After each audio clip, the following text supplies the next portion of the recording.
Welcome to the Afternoon Podcast. I'm your man host Kyle with my, I'd say, tryout partner for the gaming side of things.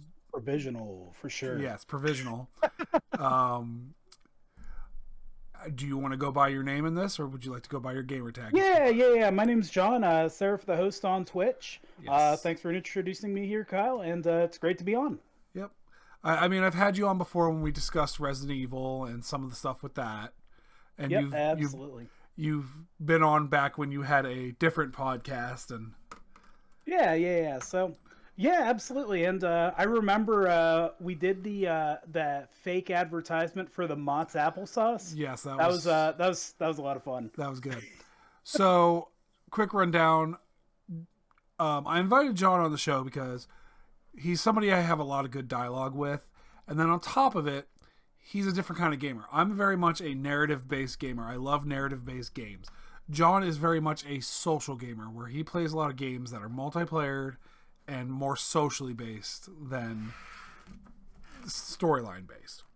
Yeah, narrative absolutely. based. Got to get the gamers together and kick some butt, regardless of what the game is. I play a lot of survival. I do play some survival horror, but I've branched into a lot of Dead by Daylight with that, and then also survival crafting games. Anything from Minecraft up to the newest release, Nightingale, which I'll be speaking about here shortly. Absolutely. So, we're just going to jump right into the old news side of things. Right now, Nintendo is going on their good old Sue rampage again. And they just won against a emulating company called Yuzu.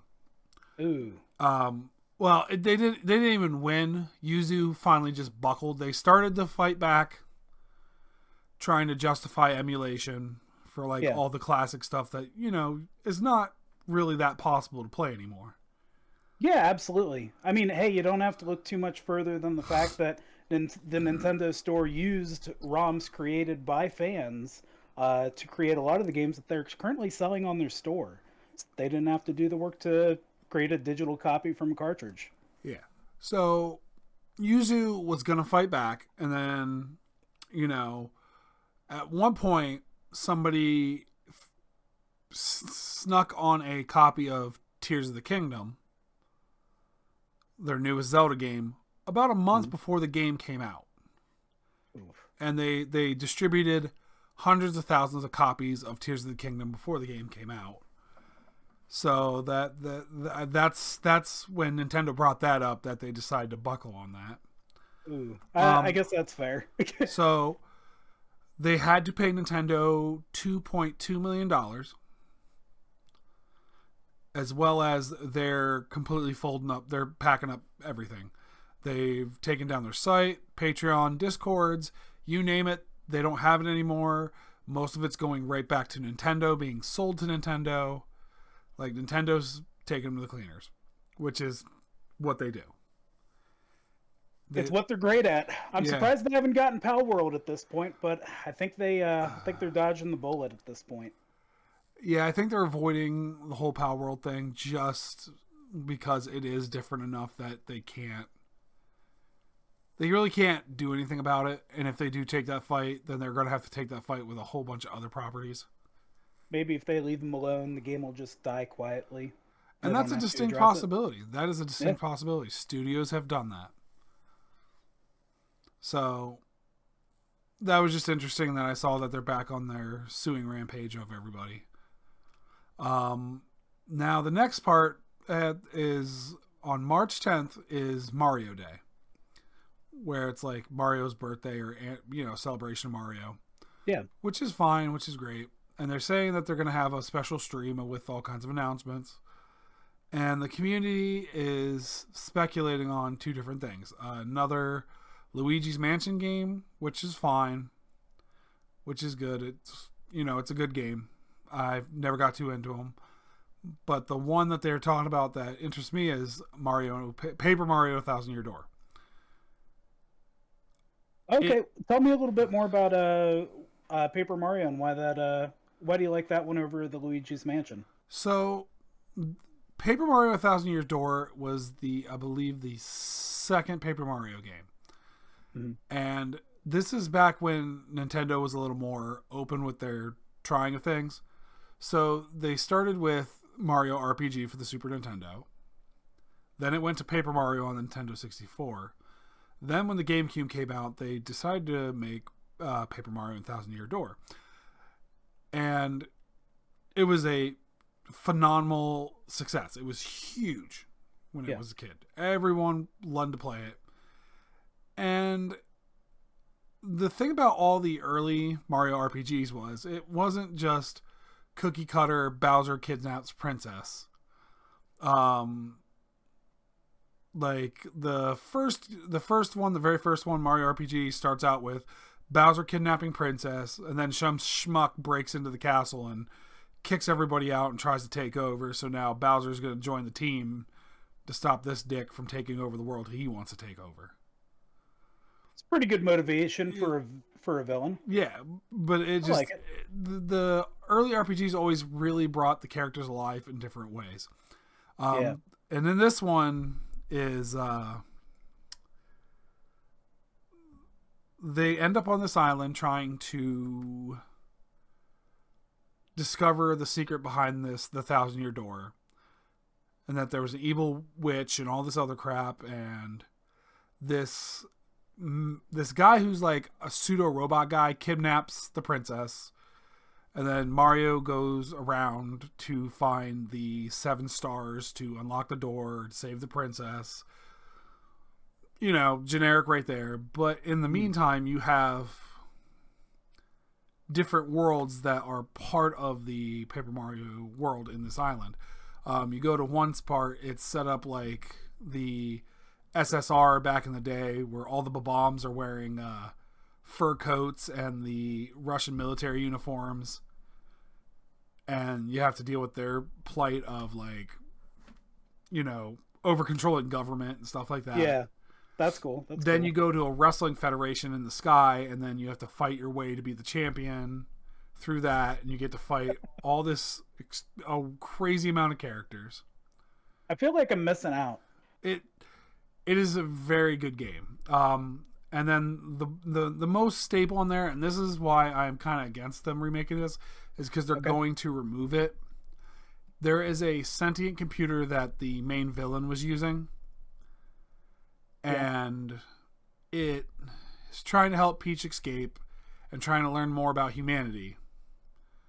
So this computer convinces Peach to turn herself invisible, but first it gets her to take a shower, and it spies on her taking a shower, and then it falls. Oh, wow. Then it falls in, right, and because it saw her naked, it falls in love with her, and then is trying to help her escape through the entire thing. The classic love story. Harry met Sally. Yeah, and it's super wild. It was, and remember, this was very early 2000s at latest. Like, yeah, they still should have known better then, but my gosh, that's the thing. Kind of like, hilarious. But they got away with some wild shit back then. Like, if you look at some of the early games for the PlayStation 1, 2, GameCube, Nintendo 64, Conker's Bad Fur Day, Nintendo got away with a lot of wild shit that created great games just based on their crazy premises that they just didn't care, because at the time, gaming was experimental. That's fair, and hey, they're on top of things, so why not throw money at projects and see what comes out? Yeah, but Nintendo has come to a case of, like, big money. So what they'll do is start cookie cuttering games.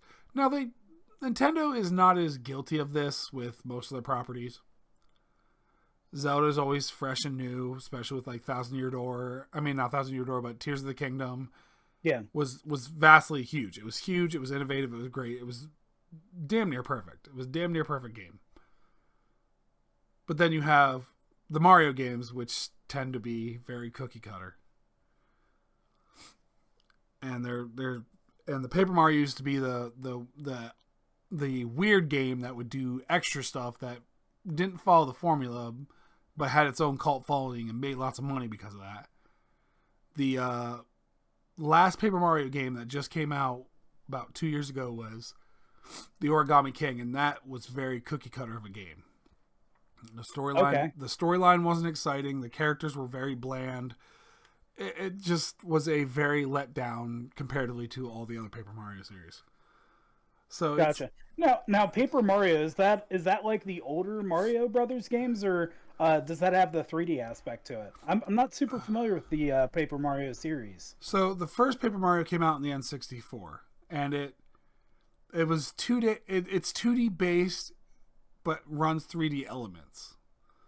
Like the map is that 3D, almost like beat 'em up, where you can walk up and down the board, where it had the illusion of 3D, Okay, where I gotcha. I there was gotcha. depth in the map, but you were still a 2D character. That makes sense. Okay, So, so you're kind of in the foreground, and there's that depth in the map where you have the 3D perception of things coming at you and whatnot. yep, and then Um, you can sometimes go up and down. And then the first one played with it a little bit about Mario being made of paper.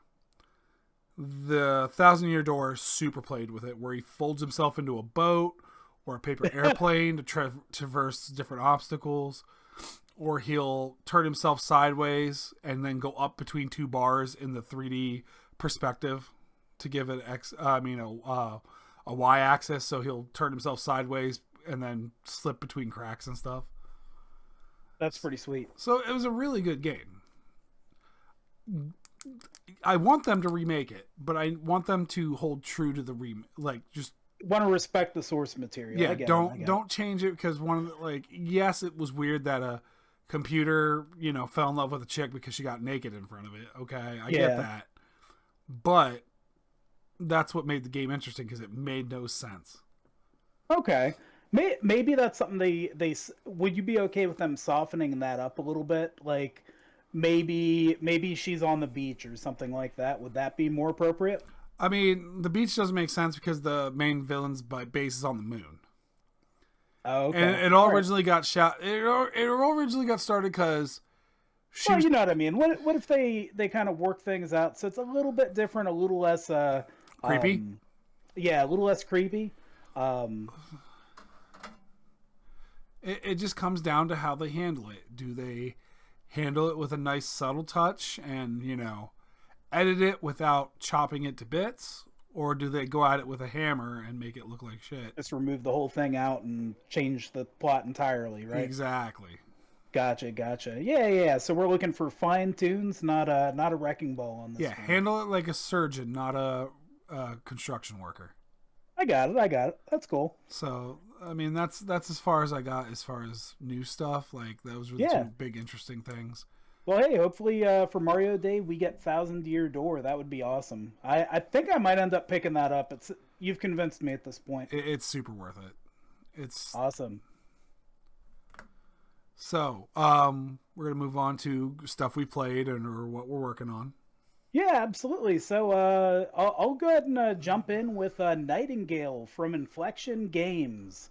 So Nightingale currently has mixed reviews on Steam. It is early access, so keep that in mind for this review.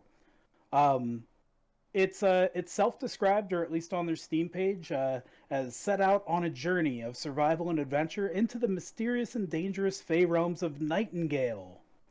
Become an intrepid realm walker and venture forth alone or with friends as you explore, craft, build, and fight across visually stunning gas lamp fantasy world. So yeah, that's basically the premise of it, all in a nutshell. But uh, there are some true claims there. There are some ways this game does fall a little bit short, but overall, I think Inflexion Games really delivered a visual feast with this game. It's great at immersing players in this dystopian realm. The the graphics, they invoke a hauntingly beautiful atmosphere, and the cityscape is meticulously designed for these little POIs that they create. So um, they really capture the essence of these corrupted worlds that you corrupt basically with these cards.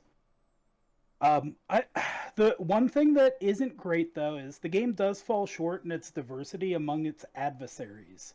A lot of them, once you've beaten some on one realm, you go to the next realm, and they feel just like reskins. You know, Yeah. you don't get crazy different fight styles. You know, you get a couple different ones, but I do feel like the combat system is a little lacking in that regard. Yeah. Well, I mean that comes like you said. Like you said, it's early access, so that's gonna come with it. Like, Yeah, yeah, look, absolutely. look at some of the Um, games we play right now. Arc was very different when it first came out. that's fair. Hey, 7 Days to Die. That game is so different from when it first came out, and they're still updating it. Like 13 years later, it's still in alpha or beta or whatever it's in. Still not released in 13 years. Amazing stuff right Yeah. there. I mean, I will say for Nightingale though, they did a great job with their water physics. It's one of the more realistic, visually appealing aspects of the game. They did it really well. The rippling reflections, the way the characters kind of interact with the water surface, and just in general, the attention to detail and the physics is great for the overall immersion into the game when you're on those coastal settings. Um, yeah. nice. Yeah, I watched you play it when you were streaming, and it looks interesting. Like I like the aesthetic. I like a lot of stuff. It's just I look at my Steam library and I have so many survival crafting So many games. good games right now. There's No, too so many many. so many survival crafting, and then I get like, all right, craft the base, do the mission. Yep, yep. Well, that's one thing too. That's where Nightingale may alienate some players is because of its crafting system. It's geared towards hardcore survival crafting enthusiasts. Uh, the system's very complex, and it could be daunting for newer people to kind of learn in this game. You have to have certain crafting stations build within a certain range of other crafting stations in order to unlock different recipes. In addition, every component you use to create an item in the game carries with it attributes and abilities that come along with that item. So if you make by the time you have a shotgun or a pistol or a weapon like that, you've added so many different attributes to this weapon. It's truly a unique, one of a kind weapon almost at that point. Okay, like I'm sitting here listening to you talk about this, like holy shit, Yeah, no, it's that's way more in depth than I gave it credit for. yeah, no, it's the crafting system is insane.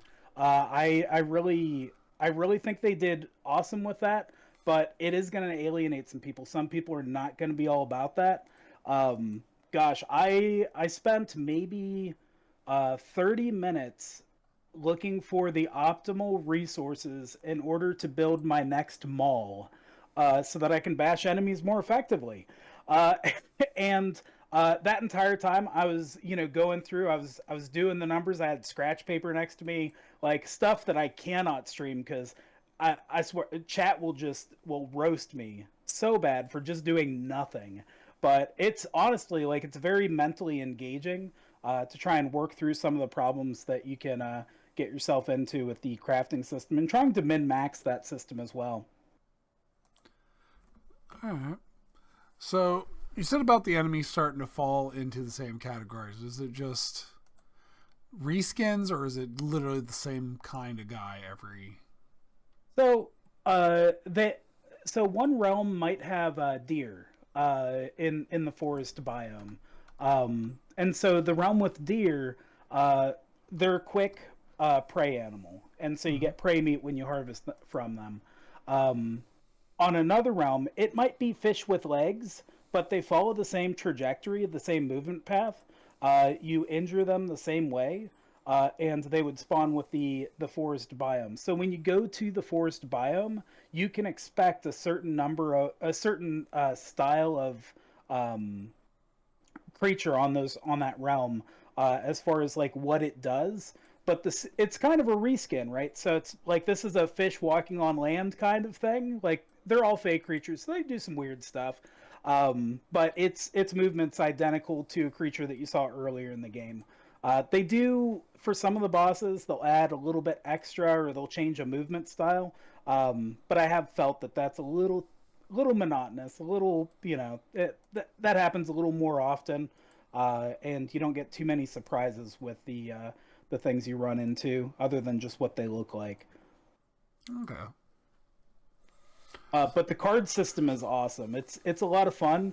The way it works is you have a difficulty card, a biome card. There are three biome cards. There's the desert, forest, and the swamp. And you basically progress through the game by unlocking the harder difficulty cards. So you're constantly trying to move into harder and harder realms. It's almost like a sliders or a portal type game in that aspect.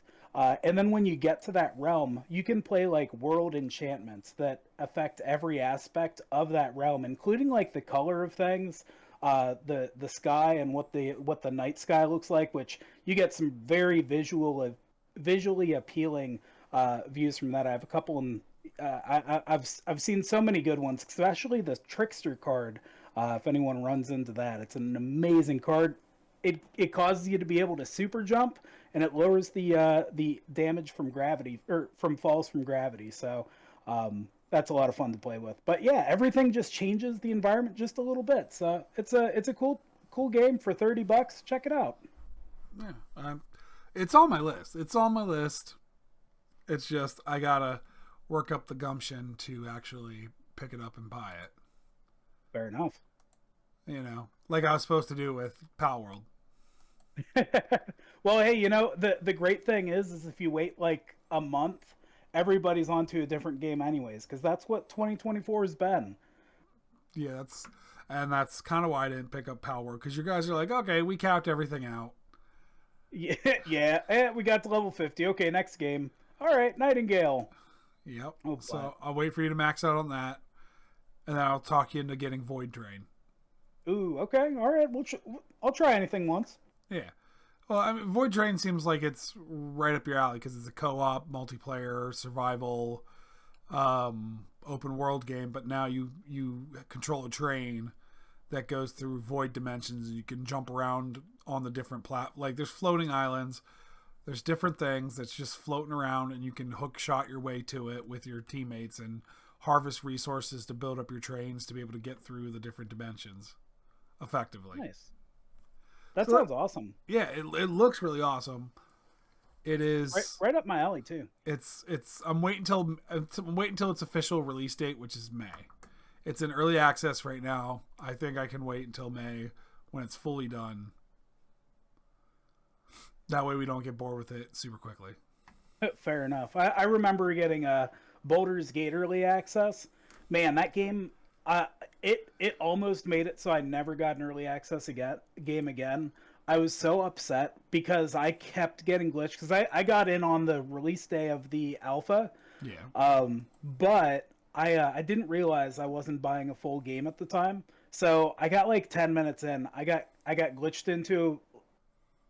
I forget what the glitch was specifically, but I think I was stuck in like a text box, and I couldn't get out of it, and there was no, like, I tried reloading, couldn't get out of that text bubble, so I ended up swearing the game off until it actually got its release. But man, once it did get its release, I've enjoyed that game a lot. But just another game for the stack of great games for 2024. Yeah. Or 2023 for that matter. All right. I'm glad, like I said, I think I'll avoid it until you get bored of it. Fair enough. And then I'll just try to catch on to the next game ahead of time. Yeah. What was that game that we played like 2 or 3 times? The one where you run around as little space guys. Lethal Company. Yeah, Lethal Company. Man, that was a flash in a pan, that game was. Yeah, like everyone's like, this is the big new hot game. And we're like, sweet, we both picked it up. It's Among Us Part 2. Yeah, you're like, Kyle, pick this up. And then we played it, and we're like, okay, this is interesting. Then we played it 2 times, and then we're like, all right, time for other stuff. New game. Yeah, It took a lot, but, a couple of these games pried me away from Dead by Daylight. Yeah, and now you're permanently away from Dead by Daylight. Oh, and League of Legends. Well, that game deserves to not be played. But hey, I gave you one game. Yes, you did, and it was enjoyable because it wasn't like it was surprisingly not one-sided. Yeah, it wasn't too bad. It wasn't too bad. Only minimal toxicity, so it wasn't the worst thing in the world. And the sad part is the minimal toxicity was mainly from you. No, never. Not me. Oh, that was funny as hell. Oh, it was a good time. You're like, no one loves you. I'm like, Jesus. Well, hey, they were talking that good stuff, so at that Shots point, fired. yeah, hey, I got my pistol. Pew pew. Pew pew. So yeah. As far as my side of gaming, I am slowly but surely working my way through Alan Wake 2. Alan Wake 2. Yes. Were you inspired by Dead by Daylight's release of Alan Wake as well? No, I was already getting pick up Alan Wake 2 from like when I heard they were making it 10 years ago. Nice. I mean, this game's been in development for over 10 years. That's crazy. Because the very first game came out in 2013, Yeah. I believe. Yeah, 2013. It was a super success, and they were like, we're going to make a second one, but in the meantime, here's some DLC. Here's a spin-off game that's not canon. It was a super nice, well-written game. Super fun, and then they're like, hey, by the way, it's not canon. I was like, really? Oof. I don't like that. Yeah, but I don't like that at all. Well, the reason why they made it not canon is because how they ended it was such a clear ending that they kind of wrote themselves into a corner if they would have stuck with that on there. Gotcha. All right. All right, I'll take it. Yeah. That's so, fine. Have you ever played Alan Wake? Any of them? No, I've never. You don't have an Xbox, do you? I do not. All Not have the Xbox. Well, I think it's on Steam. Is it on Steam? Probably. We'll have to check that out. What's not on Steam? That's true. The Spider-Man games. Yeah, it's on No, Steam. they're on. I think the Spider-Man games are on there too. The newest one's PlayStation exclusive, I think, until a year after its release, if I'm not mistaken. I could be wrong on that, though. So yeah, you should definitely pick up the Alan Wake, the franchise pack that comes with the game, American Nightmare, and all the DLC and extra stuff. Okay, very cool. It's Alan Wake's American Nightmare. Which one do you suggest I start with? You start with Alan Wake. Okay. Then you play the DLCs for it, and then you play American Nightmare. Got it. Because American Nightmare canonically takes place after the DLCs and everything that happened in the first game. Makes sense. It's so to give you a quick rundown so you know what this game's about. Yeah. It is a game where you are a writer. You go to a town in the middle of nowhere. So it's playing off that what's that show where they're out in that wooden town and there's all kinds of supernatural stuff going on? Twin Peaks. Is that it? I believe sure. so. I believe so. Twin Peaks kind of thing where, you go to some town up in Upper Maine in the middle of the woods and then bad stuff happens. So it's bad stuff and then adventure ensues. Pretty much. Because the first line in it talks about Stephen King and his writing process and everything else. So it's very much an homage to like one of his books. So the writer goes to this town to, with his wife to take a break. He's got writer's block. Then his wife gets kidnapped by an evil, mysterious force. And then the rest of the game is him trying to get his wife back from said evil force. All right. Oh, go ahead. So there was a chapter of Alan Wake for Dead by Daylight. Some of the listeners, if they come from my channel, they'll probably know pretty well Dead by Daylight. There's a couple of items and things referenced for Alan Wake, and I just want to see like how that relates to the games. So one thing is if you purchase the DLC instead of buying it through the in-game currency, if you purchase through Steam, you get the Universal Charm Nail Gun. What is the nail gun significance to Alan Wake in the storyline? I believe the nail gun is, yes, that was in American Nightmare. It was one of the weapons you could pick up in American Nightmare. Okay. Yeah. All right. A lot of people really liked it because it was really set up. American Nightmare was a really good mini game. Like, they didn't have enough to make a full length game, and I believe Yeah. that was what Alan Wake 2 was gonna be. But they we don't have enough to go on for a full game, so they made this DLC separate game. And it was really good. It was really good. So that's where that comes from. That's where that nail gun comes from. What else you got from me? Gotcha. Yeah. So obviously there's a perk that he has called deadline. That's obviously like he has a deadline for a book to write, right? Or is that Yes. Okay, fair enough. So that plays into his writing. Also, when his wife gets taken by the evil force, he finds out he writ this entire book in the meantime. After he gets knocked out, when his wife gets taken by the evil force, that in that amount of time he wrote this book that's coming to life because of the evil force.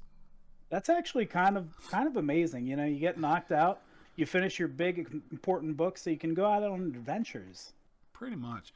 I love the game. It was super fun. It was creepy. It's the way I best can describe it is Remedy Games, who is the publisher of this, they knew how to make spooky forests in a game. To make creepy, spooky forests. So this game does everything in its power to put you in a spooky forest every 5 seconds. Okay, all right. So it's super good. I love it. Makes sense. So another perk he has is called Champion of Light, which he has the flashlight, a very common item in Dead by Daylight. Yes. The item that a lot of people love to use to be toxic in game, or just to save their teammates. It looks like he gets some speed bonus when he uses a flashlight. It looks like they're supposed to make it out that he's like very effective with a flashlight. Yes. How's that play in the games? That is one of your main things. So all the villains are surrounded by a shroud of darkness. And you have a flashlight, and you use your flashlight to burn away the darkness to make them vulnerable, to be able to kill them. Okay. So that's where that comes from. That's why when you showed me that the Alan Wake was going to be in Dead by Daylight, I got super excited because that ironically plays really well into like how the game plays. Nice. Yeah, you hinder the opponent when you use the flashlight on him after you blind him, which is a cool little bonus there that you get, so you can escape a little bit quicker and stagger the enemy a little bit longer, so you can get away. So that's cool. But yeah, Alan Wake, definitely a cool game to check out. Yeah, I'm currently, I would say, 3/4 of the way through the second one. And it is a drastic departure from the first game, because the first game was kind of like a haunted train ride where you get pushed into different sections, and it opens up on some parts, but then when you're going to like the main part, it's you have to get to point A to point B. There's not like open world, but it's just like a nice standard level set where you could go off on this little path and find a little hidden thing, and then you got to go back on the regular path and continue. Okay, little side missions. Yes, where now Alan Wake 2 has turned into almost complete open world gameplay. Cool. The maps are completely set up to be open world, as well as dual world. You have 2 sets of the game to play as 2 different characters. You have to play as the new character known as Saga Anderson, and she's in the regular world dealing with everything coming to life and the darkness being in the real world and how that affects the real world. Then you have the other side of the coin, which is Alan Wake's story, where he's in the darkness, where the darkness comes from, the dark place where it comes from, and he's trying to find his way back. Okay. And how he affects the real world by still writing inside the dark world.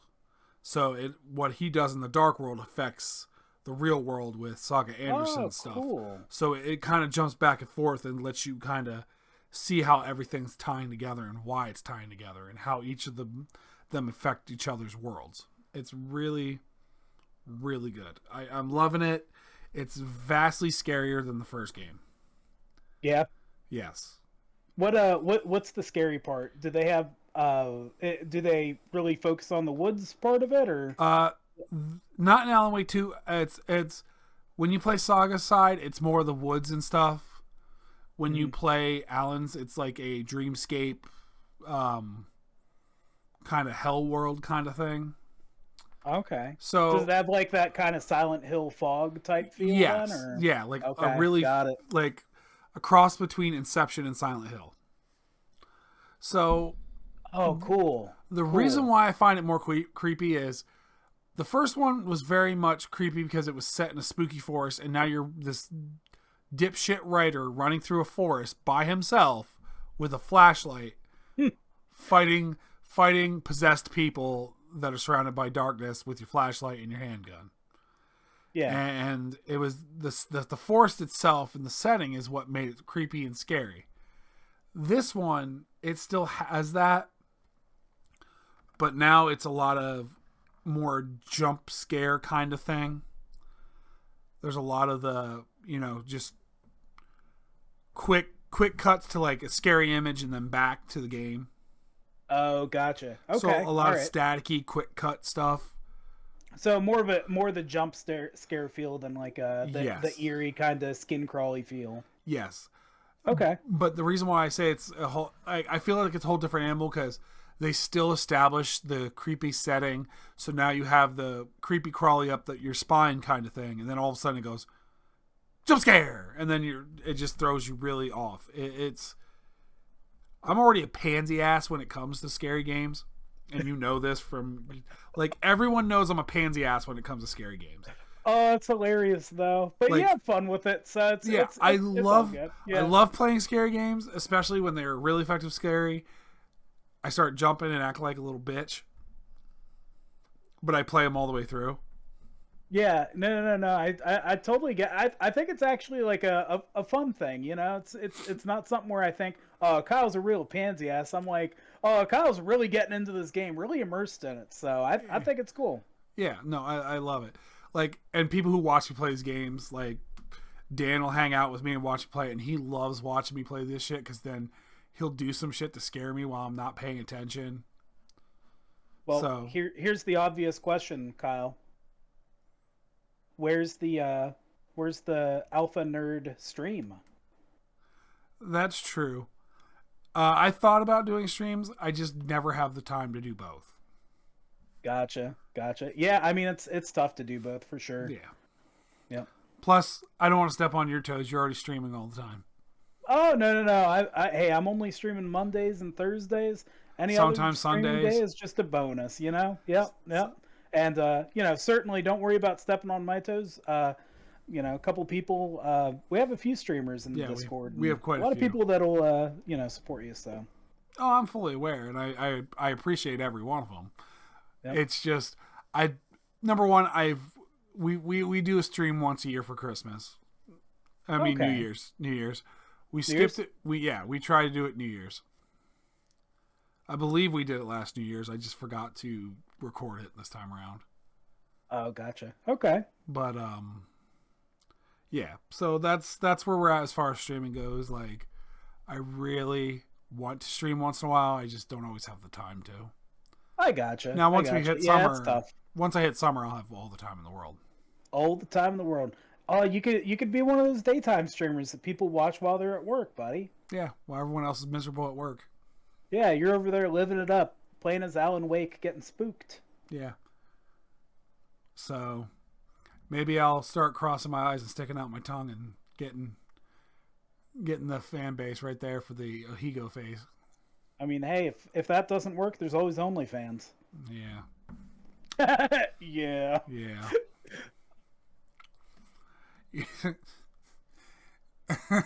Speaking of that stupid platform. Okay. Dan was complaining about money. And that's my automatic go-to for everybody when they say, I don't have enough money to live off of. Yeah. Just like you do. And I was like, dude, you can start your own platform and call it Only Dan's. Only Dan's? I love it. Oh my gosh. Poor Dan. I'm such a dick. You are. But Oh, that's it's okay, funny. buddy. It's why we love you. Exactly. The So first time we meet you, we're a little skeptical, but I, I after that, I've come to realize I'm what you call an acquired taste. okay. Like when you first around me, you're like, I don't know about this guy. Yeah, he's kind of douchey a little bit. But then you realize you're just having fun, you know? Yeah, I am douchey sometimes, but I'm not douchey to out to hurt somebody. I'm not douchey to Yeah. specifically kind of ruin someone's day.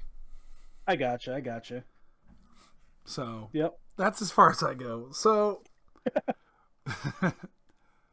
as far as games, is there anything you're looking forward to from your side of things?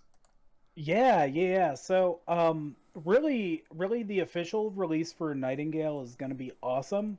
Um, that's something I'm looking forward to. Obviously, we have Power World that's going to get an official release.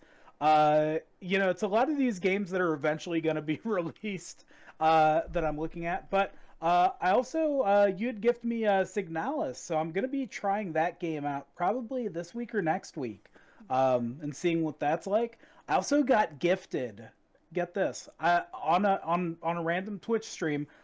I rated the guy, watched it for maybe like 5 minutes. I entered the sweepstakes or whatever he was running for the game Midnight Suns, and lo and behold, I ended up winning a copy of Midnight Suns. So now I have to work through that game as well. Oh, the Marvel game? Yeah, Marvel Midnight Suns. Yeah, it looks awesome. It's like a turn-based strategy type game. It looks like. Yeah. So I'm looking forward to getting into that too. Good luck with that. I've kind of stayed away from Marvel games lately just because there's just nothing too exciting. Like the Spider-Man games are obviously good. Like let me not sit here and just pretend I'm a dick. Like, oh, it's not that great. No, the Spider-Man games are great. That's without question. That's without even having to think about it. Yeah. I just like, I don't know. Did you ever get to play? Oh, you definitely didn't because you don't have the news piece. Did you see the debacle with the Avengers game? No. I'd seen the Avengers game before, but the last Marvel game I played was Marvel vs. Capcom Infinite, and then we're up to Midnight Suns now. But what was that debacle about? It was a shit show. It was awful. They took all the Marvel properties and tried to bank off the movies. But instead of making characters that look like the people from the movies, it was all their third-rate TV stunt doubles. Okay, all right. And it was awful, and it was just... Then it was a freemium game where you know, if you want the best stuff, spend money on the random loot boxes to be able to possibly get the best costume and do this and that and eat a dick. Yep, that's my sentiments on that exactly. Yeah. So I've kind of wanted to stay away from that kind of stuff because I figured Marvel's Midnight Suns would be another, hey, spend this little bit of money to have a higher chance of winning and da-da-da. And I'm like, eat a dick. Yep.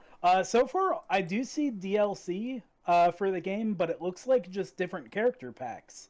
There is a season pass. That's giving me sussy vibes right there. That's where it starts. $17. That's where it starts. Okay, all right. Just like Dare tried to teach us, that's where it starts. Yep, that's where it starts. They tried to warn us, but we allowed the microtransactions to start in Guitar Hero because it made sense. It's the same game. I'll just buy a different song, and that's what got us comfortable with these microtransactions, and now we're where we're at. You know, Yep. It's rough. Very much so. So, I'm actually looking. Are you going to try playing Signalis on stream, or is it just going to be a? Ooh, I think I'm gonna get into. I might do like a little test run before I do like my first playthrough, just to see if it's a game that's gonna be good for stream. I guess. Do you think it's a game that's good for stream, or is it is it kind of, is it dull, or is it like very engaging, very fast paced? It's not fast paced. It's not fast paced. Okay. It's like a Silent Hill. It's like a Silent Hill game. Okay. It's a top down perspective. Well, it's pseudo top down. I'd say it's like more of a 3/4 down. You know, it's like halfway, like almost a diagonal look. And it's a very creepy game. It's very visually striking. It's a very visually striking game. It's very visual. Yeah. With some of the stuff that goes on, so it has that advantage for your stream where it's very visually engaging as you do different things. Yeah. But A classic survival horror experience set in a dystopian future where humanity has uncovered a dark secret, unravel a cosmic mystery, escape terrifying creatures, and scavenge an off-world government facility as Elster, a technician replica searching for her lost dreams. yes, it's Very cool. So it's one of those things. It could be very good for stream if you have an audience that, you know, would be into watching you play a horror game and experience that and experience the story and the creepy Very side cool. of things, because it does it's not like it's not a walking simulator. Let me put it like that. It's not like a walking simulator. Gotcha. Like, it's not boring. Okay, But all right. it's not yeah, I'll like. have to give it a shot. But if you have a bunch of ADD junkies on there, it's gonna get boring for them. Yeah, we got to get to our next match. Yeah, like it's been 5 seconds and there hasn't been at least 3 explosions. No action. What's this? Yeah, exposition. Screw that. Yeah. Up reading. I'm automatically just hitting the skip button as fast as I can. Let's get to gameplay, gamers. Oh my god. That will be. If they wanted me to know the story, they would have the characters voice it. That's all I'm gonna say. Listen, that game was made by like 2 people. 2 people that didn't want me to know the plot lines. Just because you're too lazy to read.